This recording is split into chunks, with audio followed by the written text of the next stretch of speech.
Naka-record na ni. Hello, good morning. Morning, sir. Okay, before we start, may I request everyone to please bow down your heads for a word of prayer. Let us pray. Our most gracious and kind, loving Heavenly Father, thank you very much for this opportunity for us to study our lesson. I pray, Lord, that you will be with us. Help us. Open our minds that we may be able to understand the lesson. I pray, Lord, that this will penetrate our hearts, the importance of knowing these beliefs for you, that we may be able to uh, enjoy happiness with you in heaven someday. Thank you for answering our prayers. In Jesus' name, amen. Maka-ano mo nila? Wala lagi. PowerPoint ba ni? Saan pag-irog? Where is the... Oh, nawala ang simbolo ko diri sa mga ko. Nang mag-move sa mga ko. Ibalik ka dito sa PowerPoint. Where? Okay? Ini? Okay. Naba ko diha, nakita ko ninyo ang itong presentation. Yes, sir. Okay. We are now in lesson 3. Naba, nakita nyo? Instead of lesson 3, we jump to lesson 4 because lesson 3 is a little bit long. So, next week, lesson 3 ra atong gamiton for the whole 2 sessions. But this time, we'll jump to lesson 4. This is all about the second coming of Christ. Nakita ba din yung screen? Okay, good. The question here is, will Jesus really come? If yes, how did you know? And why should he come? This is the questions that we are going to answer today in our discussion. How about in your own opinion, in your own knowledge, will Jesus really come? Ha? Sa inyong nahibawan, mubalik gid kang Ginoo? Oh, students. Do you believe that Jesus will come again? Hey, can you hear me? Yes, sir. No, Yes, but sir. Jesus will come. Jesus will come. Okay, thank you very much. I want you to answer when it is necessary for you to answer. Jesus will come again. Okay. Because you say yes, how did you know it?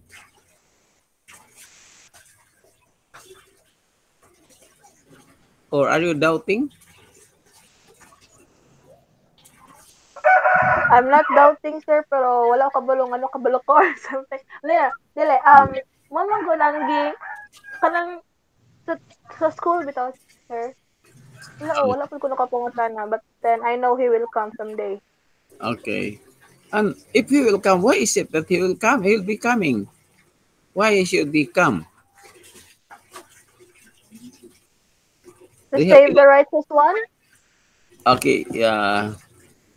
Right, you have the idea. Thank you very much. Now let's go to our lesson. In John 14, 1 to 3, let's start from 1. It says, this is a promise of Jesus Christ before ascending to heaven. Let not your hearts be troubled. Believe in God. Believe also in me. In my Father's house are many mansions, or are many rooms. If it were not so, would I have told you that I go to prepare a place for you? And if I go and prepare a place for you, I will come again and will take you to myself, that where I am, you may be also. This is a promise of our Lord Jesus Christ. We were living to or ascending to heaven. He promised this to his disciples, and even to us. We are his disciples. He promised this to us, that he is going to heaven. What for? He is preparing something for you, a place. that when Jesus comes again, he will give us or take us to heaven and place us in that house, rooms, that mansion above that he prepared. So each one na atay balay, I hope gusto mong makigsilingan ako, pwede rata makigsilingan dito. Right, because that New Jerusalem, that place, then the place where God will bring us, take us to heaven, kanang diha na pitang atong puyan, it's a big place, it's a big city. So kada usa sa Ginoo, kada usa nga giandaman na tas Ginoo og balay, kada usa nga iyang mga inanak, no? Iyang mga katawhan giandaman sa Ginoo og balay. Okay. I hope you are willing to be there. Are you willing? Ha? Willing ba tang moadto og langit? Yes, sir. Okay. Excuse me, sir. Yes. Pa-accept daw among classmate, sir, na mag-enter sa class. Okay. Nauna ko ha sa Google Meet. Okay, di si Ellen Chris Pumbo. Si Pumbo man din eh. Okay, accepted. Let's go forward. Okay, next. In Jude 1:4, we'll try to seek in sa ning tawhana, Enoch, also the seventh from Adam, prophesied that this saying, behold, the Lord cometh with 10,000 of his sins. Nagtagna na pod ni si Enoch. Enoch was the fourth person, fourth generation, gikan kang Abraham o kang Adam. O seventh, ikapito nga generation, gikan kang Adan. Dugay na kayo, no? But he prophesied that Jesus or the Lord will be coming. Who else? Kisa pa yung nag-prophesy. Or according to Isaiah 35 verse 4, say to them that are of a fearful heart, be strong, fear not. Behold, your God will come with vengeance. With the recompense of God, he will come and save you. Isaiah also prophesied that Jesus will be coming. And he added his purpose of coming, why he come, to bring vengeance. Oy, nga naman imo din giaway ang Ginoo kay nagdala man siya panimalos. With the recompense of God, he will come and save you. Right. Muluwas sila kanato tanaw na to murag na ay nabot ni agid ay. Daghan pa na ba? Multiple people. Raymond, Ellen. Uy, wa pa mo kasulod si Pumbo.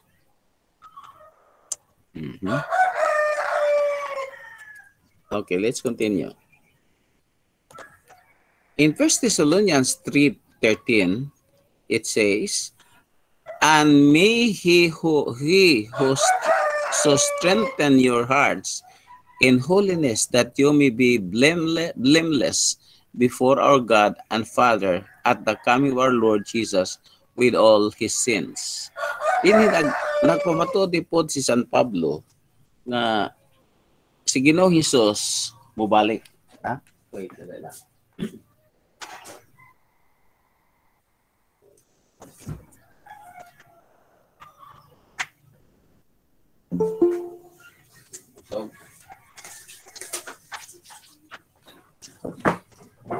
Another coming. Daghan man eh. Abraham. Okay, good. You are here.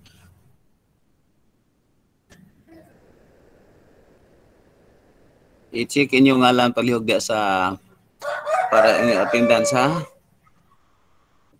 Dia sa box. Are you listening? Namati ba mo? Attendance, please. The box. So, upat na kataw. Ato reviewon ha. Kinsa tong mga tao nga nag-prophesy, who prophesied that Jesus will come again. In the first time, the seventh person from Adam, ang unang nag-prophesy si, kinsa man to? It was Enoch. Ikapito nga generation gikan kang Adan. It was Enoch. Next, Isaiah. Giprophesy po ni Isaiah nga si Ginoong Hesus mubalik atong tan-awon ra guni si Jude, si Enoch, kinsa pa ni? Si Isaiah, si Paul, si San Pablo ni. Ang nagsulat aning 1 Thessalonians, si San Pablo ni. Right, Paul. Then another thing, in Acts 1:11, that the angel of the Lord promised that Jesus will come again. It says here, men of Galilee, while Jesus was ascending to heaven, the two angels appeared to the Galileans. They said, "Why do you stand here looking into the sky? This same Jesus who has been taken from you into heaven will come back in the same way you have seen him go into heaven." So during the ascension of Jesus Christ, the people of Galilee were so sad. Mura gimingawan gid sila ning kayab na si Jesus paingon sa langit. But the angels assured them that Jesus will come again in the same way. How?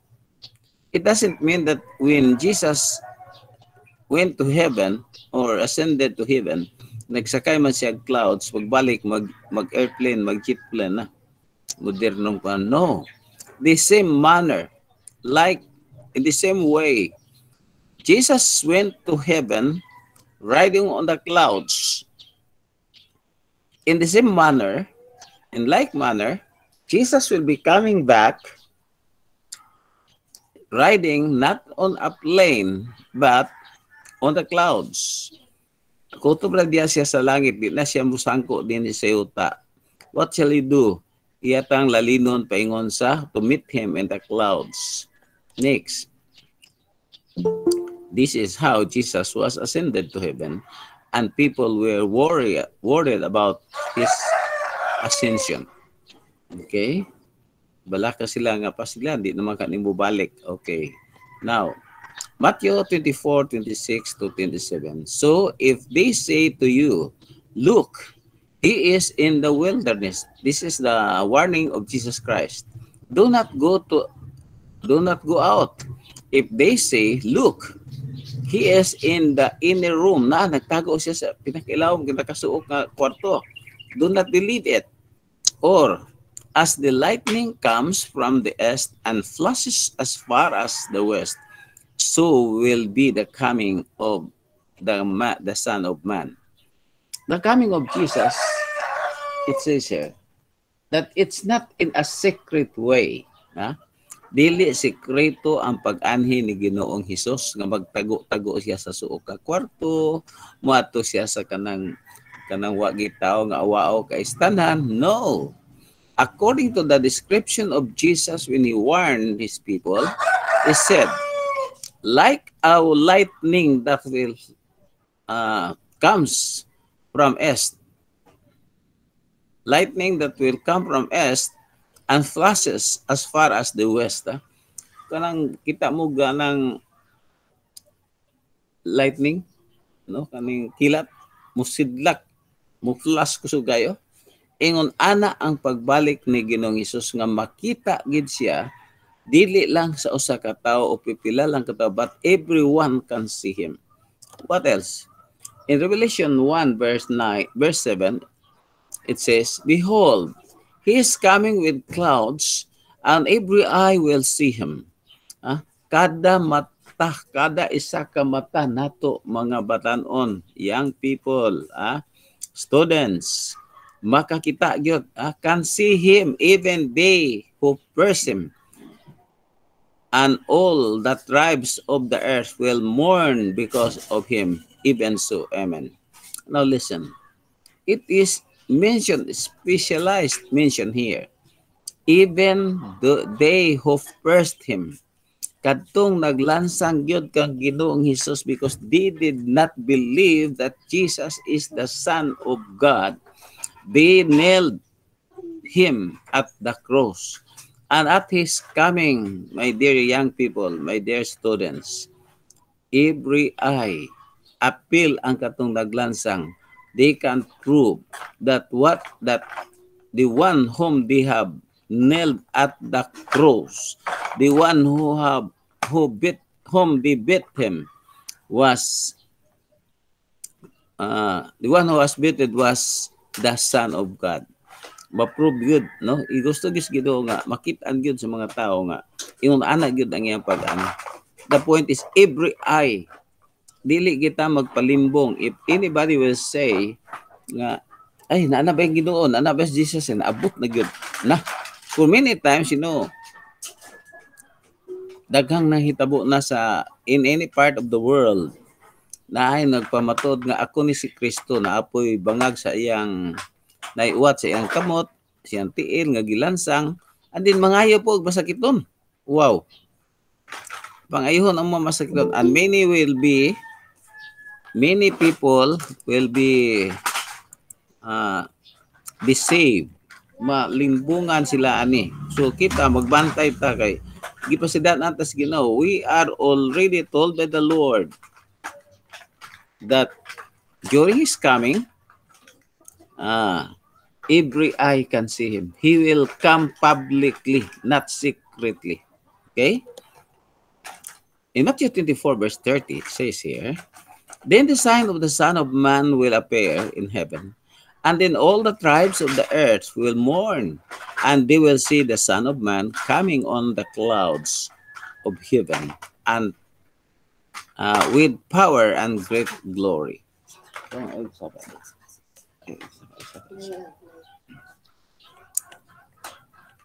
Next, Revelation 19:16.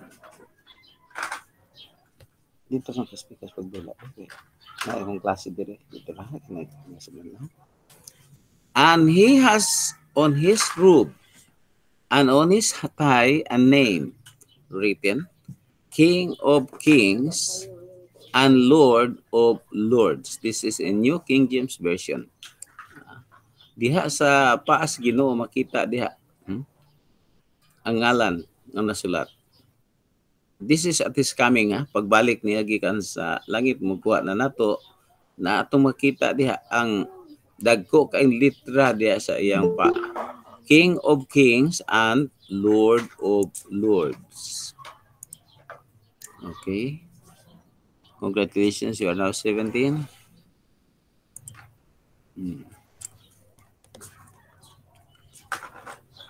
Are you with me? Are you listening to the same channel? Yes, sir. Nagiha, basig Yes, sir. basi ng uban ron, dula-dula na diha. Do not waste the time. But I tell you, truly, there are some standing here who shall not taste death till they see the kingdom of God. Okay, this is a promise of God again.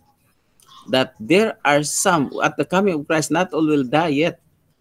Nabi ito pagtulunan sa uban nga, when I attended the senior citizens party, nangutana ning isa ka tawo, kinsa man ninyo gustong maatog langit? Ingon po, kasagaran, all, everyone. Tanan yun, tindog, patas kamot. Kami gusto mo maatog langit. Pag ingon niya, okay, ang mag-atog langit, magpakamatay o na. So, pagpakamatay na mo, kasi gustong mamatay karon, wag yun yung isa. Right. That is not true. Because the Bible says, at the coming of our Savior, there are still people who are alive. Naagi buhi nga makasaksi gyud sa pag-anhin ni Ginoong Hesus. Ang uban, banhaw na lang sila, kay patay naman. Pero mga banhaw nigbalik sa Ginoo. But, according to this verse, Luke 9, verse 27, some of us, naagi buhi nga maabtan ni Ginoong Hesus sa iyang pagbalik. Dili makatilaw kamatayon. Buhi gyud siya I hope we will be one, di ba? na ako'y amigo dito sa Mangagoy.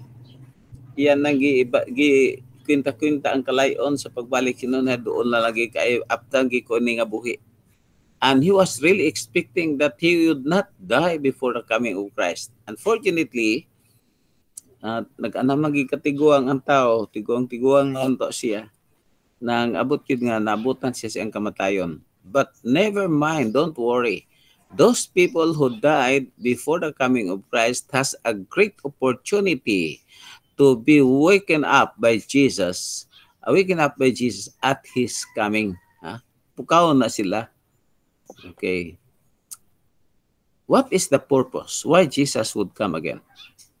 In Revelation chapter 22, verse 12, it says, "Behold, I am coming soon." This is from the NIV, New International Version Bible. "My reward is with me, and I will give to everyone according to what he has done." All right, now,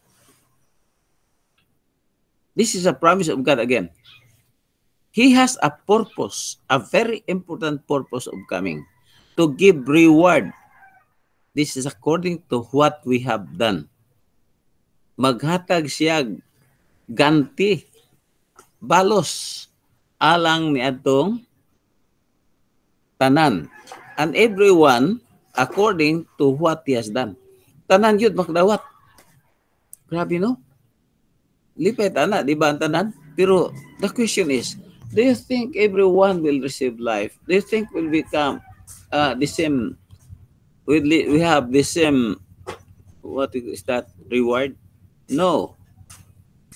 According to the Bible, the reward for the righteous ones will be eternal life. How about the wicked ones?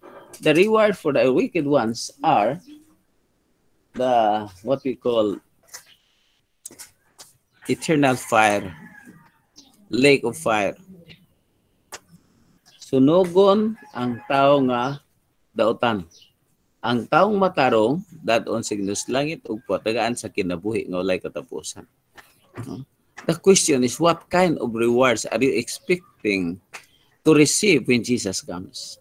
Unsa man kay reward, unsa man ka nga ganti ang atong gipaabot sa diha mo balik ng Ginoo, unsa man ka nga ganti ang atong reward na atong gipaabot nga atong dawaton?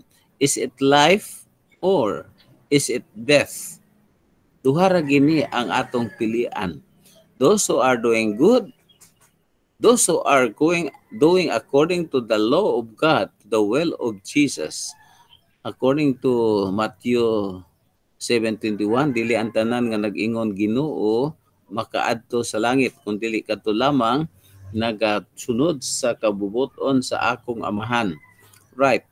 Only those who are doing the will of God. The question now is, are you doing the will of God? Kumusta man imong relasyon sa imong silingan? Kumusta man imong relasyon sa inyong puloy-anan? Are you doing the will of God? Dili ka nagsigilag lagubo ang balay, nangabuak ang plato panlampa kay nag-away ka ang bana o asawa. That is not good. Because that is not the plan of the Lord, that the family must be unhappy. The purpose of having family is that ang tao magkinabuhi nga malipayon. Muna'y gusto sa Ginoo mahitabo.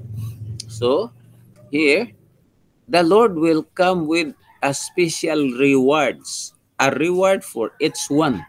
Everyone will receive. But the sad thing is, according to what he has done.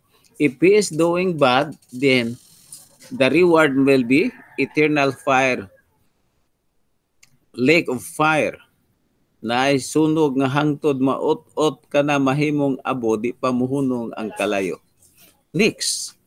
But if you are doing good, you are doing the will of God, may kagrelasyon sa Ginoo sa imong silingan, ang balaod nag-ingon, higugmaon mo ang imong Diyos lawas sa ngatanan, o ang imong isig katao sama sa imong kaugalingon. So, are you loving your God? Are you loving your neighbor? The Lord says, if you love me, keep my commandments. Kung tinuod kang nahigugmas Ginoo, kinahanglan imo pong bantayan ang sugo sa Ginoo. then the promise is you can have eternal life once you are doing this. Once you are doing the will of God. Kabuton sa amahan. Mao kini ang assurance nga dawat tag kinabuhi nga walay katapusan ug makapuyo kita uban ni Ginoong Hesus niyan ang langit non nga puloy-anan. Ang promise where, remember, nagingon na gina, and if I go and prepare a place for you, I will come again and receive you unto myself, that where I am, there ye may be also. This is in King James Version, John 14 verse 3. So, will you go with him at his coming? Yes, you should. Now, another thing, those people who are dead, in 1 Thessalonians 4:16 says, for the Lord himself will descend from heaven with a shout, with the voice of an archangel, and with the trump of God, and the dead of Christ will rise first. Muning gisaad sa Ginoo. Katong bahala nangamatay ta diha basta naatas kamot sa Ginoo. In other words, you are doing the will of God. You are obeying his commandments. You have a good relation to our God and relation to our neighbors.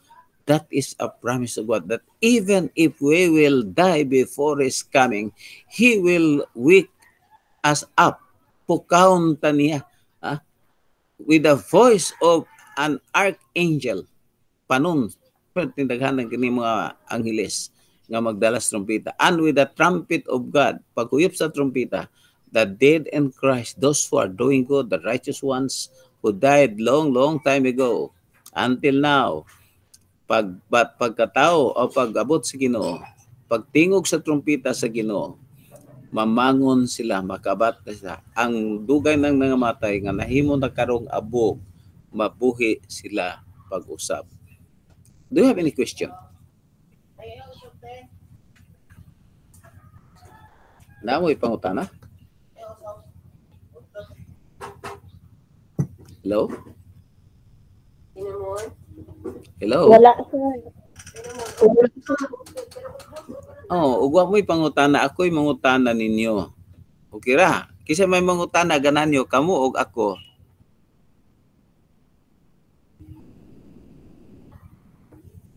Ako na lang siguro, kay gilistan mo himog pangutana. Mangutana ko ninyo. Unsa kaha ang kanang mga tao ba, pananglitan, natay parinti, mga kaila nga to Saudi na matay. Unya ko ano man to yang balsamar man gikan dito, di ba? Gikuha anas tinai, kuha anas dugo, ang ubang part sa imong tiyan gikuha na. Unya dinhi ka gilubong sa Pilipinas. Nigbalik sa Ginoo, unsaon ka to no, mga tinae, mga tungol nga nahabilin dito sa Korea o sa Saudi Arabia, sa abroad. Unsa inyong idea? What can you see about it? Unsa kay inyo ikaingon ani? Ha? Niya si Dilatori, Jen Dilatori, Rebecca Habla, Habla pa rin man ni sa among ex-mayor dito sa Mantikaw. Sir, Right. Unsa may inyong ikaingon ani Grace? Helen Grace, ha? Kung ang inyong parinti atong silingan baka namatay dito sa Saudi Arabia, unya gibalik ang lawas nga ring patay pero inbal sa marra aron dili mabaho gikuha na dito ang mga tinai ug ang tungol gilabay. Dito ra gilubong sa Saudi. Nigbalik sa Ginoo, nagpromise man ang Ginoo nga basta matarong siya, pukaon siya, niya dadon siya atos langit. Uban sa Ginoo, uban sang matarong nga buhi nigabot niya. Unsa pa inyong ideya kanino? Kuhaon patos Ginoo tong yan tinae dito sa Saudi? Ug itao diri sa atong nga yang lawas nga dinig ay yes. Ay sir, murag ang gi-refer sa ginawa na sir is dili ang physical body yang kakuan kun dili ang kanang Kanang atong soul, Spiritual. sir. Yes, sir. Dili physical body, kundi dili atong spiritual nga body yung kwaon. Mangutana ko nimo ha, nakaila ba kag unsay soul? Spiritual Kalag na to, body. sir. Unsa may kalag? In Genesis, when God created man, Genesis 1:27, He formed us from the dust, di ba? Ang tao gihimo gikan sa abog. Ug unya, ang abog gihuypan sa gininhawa. Sa ato pa ang abog nga giumol sa Ginoo gipurma si ang dagway, wa patoy gininhawa. Iyang gihuypan ug unya ang tao nahimong kalag nga may kinabuhi, living soul sa English. Right. In other words, a living soul is complete. Na ang abog ug na ang gininhawa, na ang lawas ug ang iyang ginhawa. Matuwag pud nato og dead soul, patay nga kalag katong sa mananas minteryo nga matay na nawala ang ginhawa. The formula of man is like this: dust, abog plus nostrils breath equals a living soul. Mahimo lang siyang buhi nga kalag kung siya gikan sa abog ug unya gihuypan sa gininhawa sa Ginoo ug unya nahimo siyang living soul. Ang formula po sa kamatayon niyon ani, ang dust living soul naman na siya unta no, unya minus breath of life equals death, dead soul, patay nga kalag. Nini mo gingon spiritual soul? No, I say the whole ang atong pagbalik sa Ginoo magod ato makit-an sa unahan niya sa Corinthians unya sa unahan mabot atong teksto nga nigbalik sa Ginoo mabalik tanan. Bisan pa ang atong just na twinkle uban ay ang tanan mabalik. In other words, ako na lang ansira na. In other words, pagbalik sa Ginoo, pagbalik sa Ginoo, ang atong lawas mauli ang tanan. Bahalag to sa Amerika ang ban nga parts ani. Mabalik sa Ginoo ang tanan. He has the power to return everything. Kung mahimo sa Ginoo ang paghimo gikan sa abog mahimong tao, the more nga mahimo niya sa iyang gahom nga mauli ang atong lawas.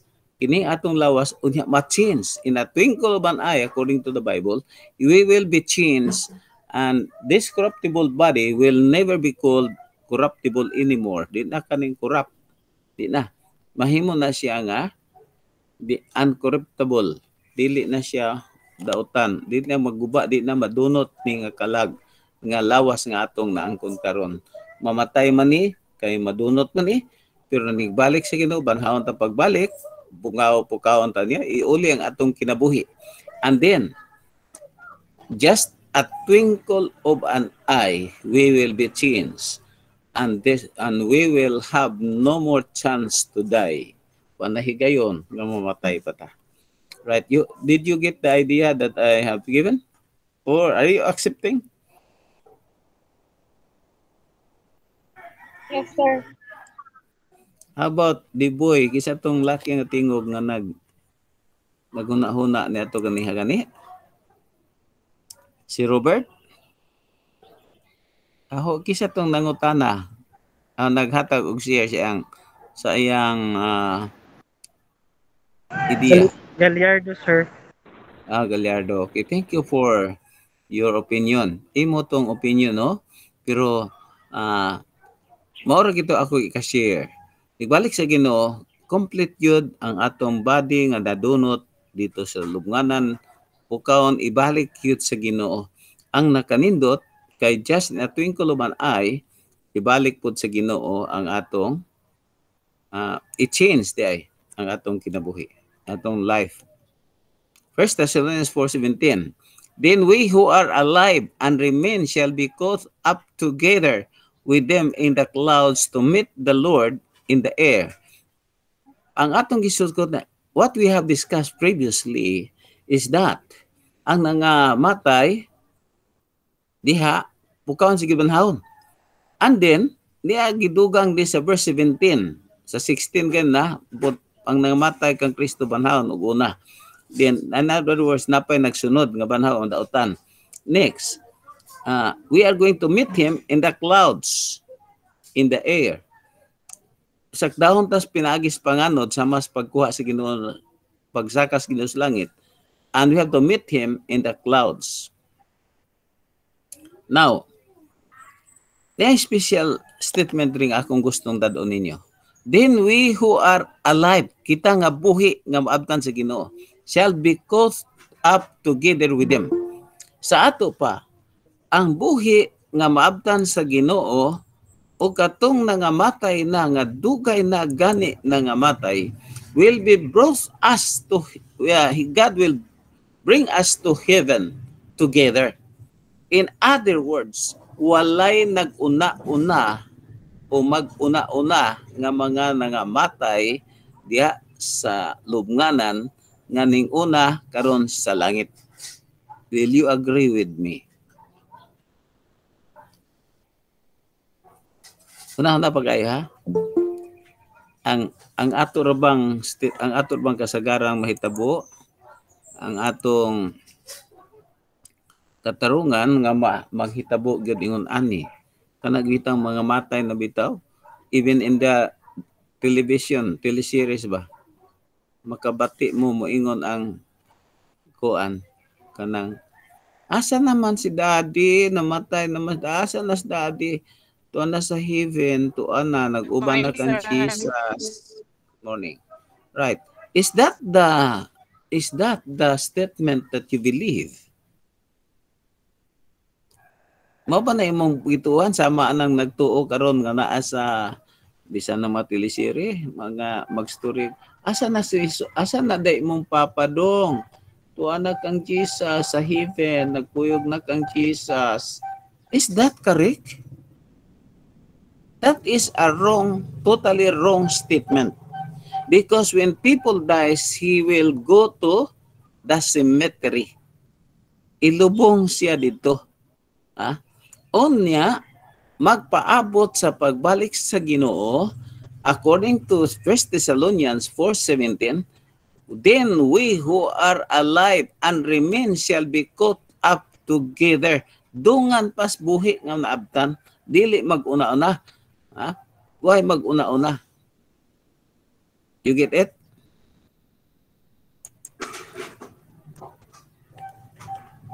Murag namingaw lagi sila.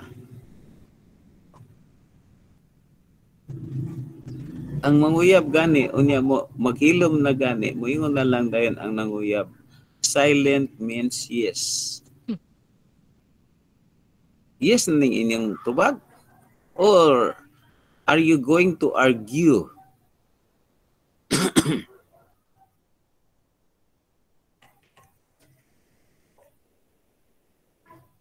Kumbalikon ha, ang nangamatay, atong balikon ang verse 16, mubalik ang Ginoo, pinaagi sa trumpeta sa Ginoo, nga huipon sa mga manulunda, mumangon, makamata ang mga nangamatay di kang Kristo. Unya sa versikulo 17 nag-ingon, o kita nga mga buhi, pagkat sakdaon paingon sa langit, uban kanila, ngadto to meet him in the clouds. Ato siya tagbuon nato sa clouds. So mo ginay biblical nga statement about life, walay mag-una-una.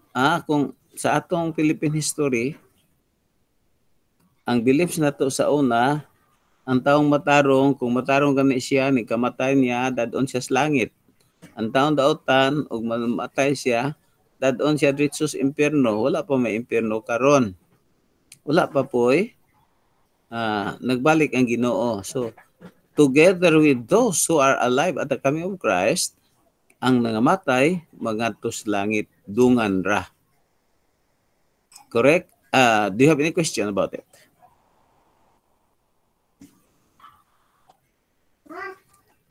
Is it agreeable or argumentable? So Agree, sir. Agree. Okay.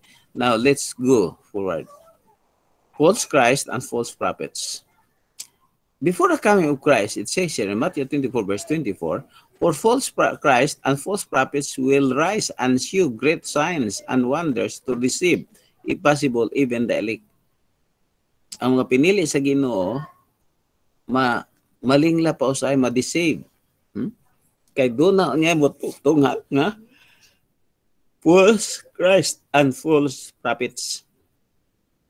Munagna pod unya moangkon pod nga siya si Kristo. Unya manambal pag diha sa uban nga dapit, nanambal sila. Unya and show great signs and wonders, mga katingalahan o mga ilhanan. Tagko kayo according to the Bible. Mo pagkanaog pagani sila og kalayo kas langit. Di ni basta-basta, no? So 24 verse 44 of Matthew.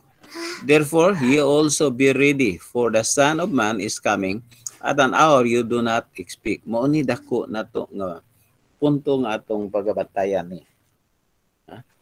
At the moment, no? Kita usay nagpasagad.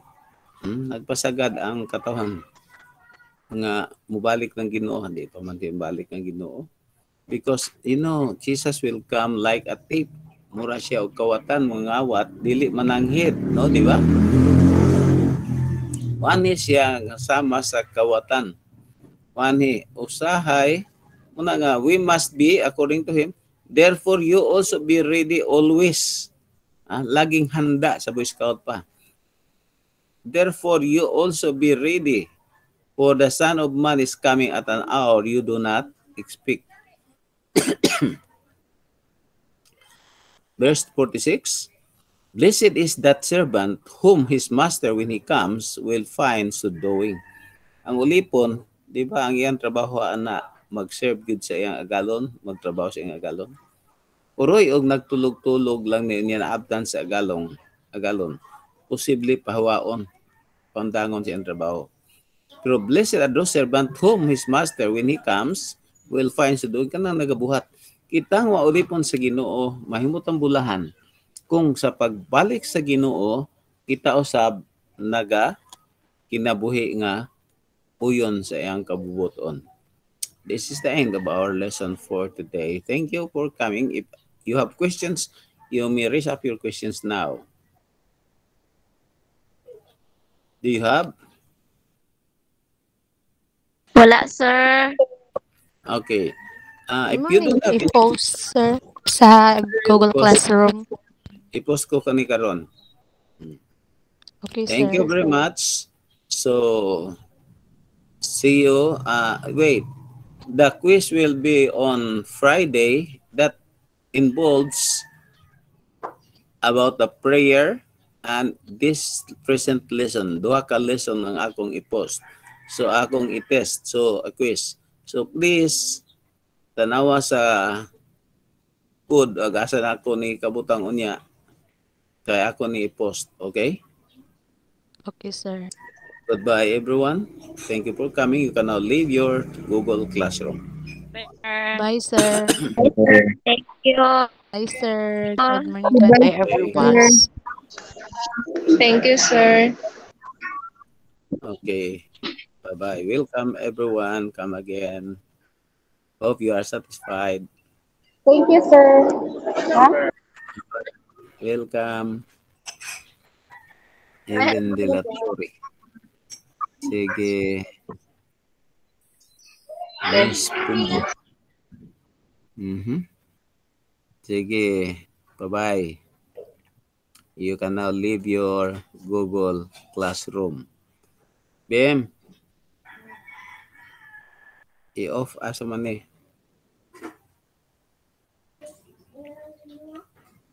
I-off akong record.